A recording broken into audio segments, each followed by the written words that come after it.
Berita selanjutnya, pencuri gasak motor mogok di kosan Bandar Lampung.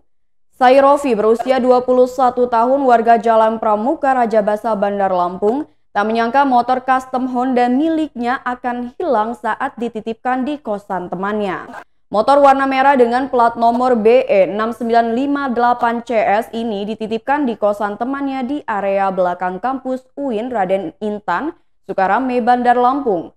Motor tersebut dititipkan lantaran mogok dan kehabisan bensin. Namun korban tak habis pikir. Dalam kondisi seperti itu, pelaku pencurian masih saja menyasar motor miliknya. Berdasarkan penuturan Rizal, teman korban, mengungkapkan kemungkinan motor tersebut dititipkan sejak Kamis 11 November 2021 malam. Korban baru mengetahui motornya hilang keesokan harinya pada Jumat 12 November 2021 saat hendak mengambil motor tersebut. Sekitar jam 10 pagi sebelum sholat Jumat, Rizal mengatakan temannya ingin mengambil motornya tapi ternyata sudah hilang. Menurut Rizal, kondisi kosan pagi itu memang sepi, ditambah lagi motor dan pagar kosan tidak dikunci. Namun ada salah satu penghuni kosan tersebut melihat kemungkinan pelaku yang membawa motor tersebut. Ada yang melihat bahwa pagi itu datang 2 orang, mereka mendorong keluar ke arah jalan. Rizal menambahkan dari keterangan tetangga kosan itu menyebut ciri-ciri pelaku mengenakan jeans hitam, tas lempang dan penutup wajah atau masker. Sayangnya di sekitar area kosan tidak terpasang kamera pengawas atau CCTV.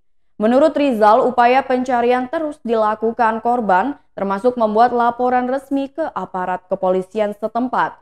Rizal mengungkapkan korban sempat mencari bantuan melalui forum media sosial Facebook. Bahkan dari komentar warganet menyebut sempat melihat motor tersebut di wilayah Natar. Oleh karena itu, Rizal berharap aparat kepolisian bisa mengungkap pelaku pencurian motor temannya.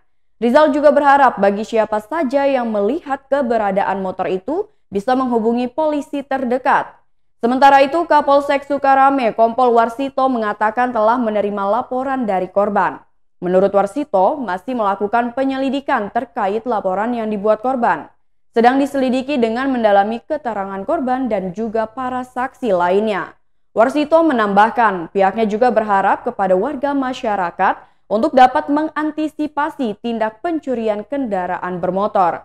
Hal tersebut sudah sering disampaikan melalui penyuluhan langsung ke masyarakat melalui Babin Kaptimnas setempat. Untuk pemilik kendaraan kalau bisa dipasang alarm. Juga rumah atau area kosan sebaiknya dipasang CCTV agar mudah diidentifikasi pelakunya.